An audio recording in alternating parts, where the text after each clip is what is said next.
I had survived battlefields, international negotiations, and decisions that cost lives. But nothing prepared me for that moment on a quiet street, with my hands cuffed behind my back.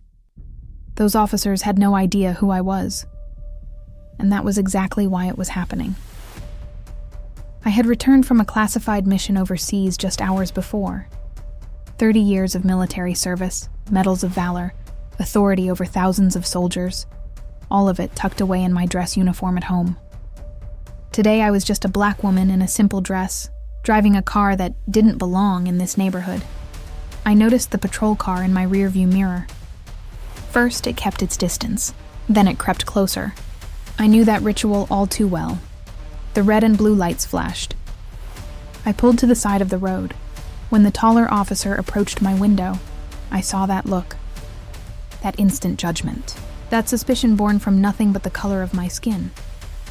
"License and registration," he said, hand resting on his duty belt. "What's the reason for the stop?" I asked, already knowing the answer he'd never admit out loud. "Suspicious vehicle. Matches a description we got." What description? I knew exactly. I'd been stopped like this dozens of times in my life, but this time was different. This time I wasn't just a citizen. When I questioned his authority, everything shifted. His jaw tightened. His partner's hand moved to his belt. The air changed. "You got an attitude problem," the taller one said, his voice dropping to that dangerous register I'd learned to recognize. Before I could respond, my door was wrenched open. Hands grabbed me, rough, aggressive, unnecessary. They spun me around and slammed me against the hood of the cruiser, my face pressed against the hot metal. The shock of it burned through my body, but my mind stayed clear. That's when I heard the metallic click, the handcuffs closing around my wrists.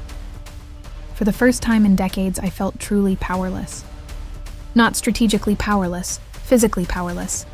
These men saw a threat. They saw someone to control. They didn't see General Naomi Carter. They didn't see the woman who had commanded respect across continents. And in that moment of absolute clarity, I realized something. My uniform meant nothing on this street. My rank, my experience, my authority, all of it was invisible to them. I was just another statistic, another body to restrain. But I was also something else. I was a woman who had spent 30 years learning how to think under pressure, how to find solutions when the odds were impossible. "I need to make a call," I said, my voice steady as steel. The officer laughed, actually laughed. "You ain't calling nobody." I locked eyes with a bystander standing nearby, phone trembling in his hand. "You," I commanded, my voice cutting through the tension like a blade. "Dial this number. Now." I recited a sequence I'd memorized years ago. A Pentagon secure line, the kind of number you only use in emergencies. The bystander hesitated for just a moment, before his fingers moved across the screen. The phone rang twice. "Pentagon. Secure line," a voice answered. "This is General Naomi Carter. Clearance level Zulu 7, I said, each word deliberate and precise. "I am being unlawfully detained by 2 police officers. Badge numbers 4872 and 5193. I need immediate verification of their authority and documentation of this incident." The line went silent. Then the radio exploded. "All units, stand down.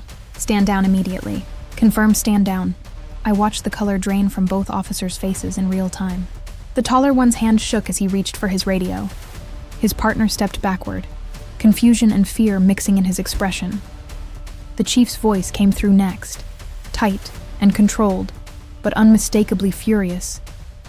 "You just detained a Pentagon-level officer. God help you both." The handcuffs came off in seconds. Apologies tumbled out, stammering, desperate, meaningless. They didn't matter anymore. I picked up the phone again, my voice still calm, still in command. "Secretary, I want their records audited. Every stop, every complaint, every decision they've made." Then I turned to the officers. "You targeted the wrong woman today." By sundown, they were suspended. By week's end, they were facing charges. And as I walked into the Pentagon the next morning, the news played footage of their mugshots. Proof that even generals in street clothes outrank prejudice. But more than that, proof that sometimes speaking truth to power is the most powerful weapon of all.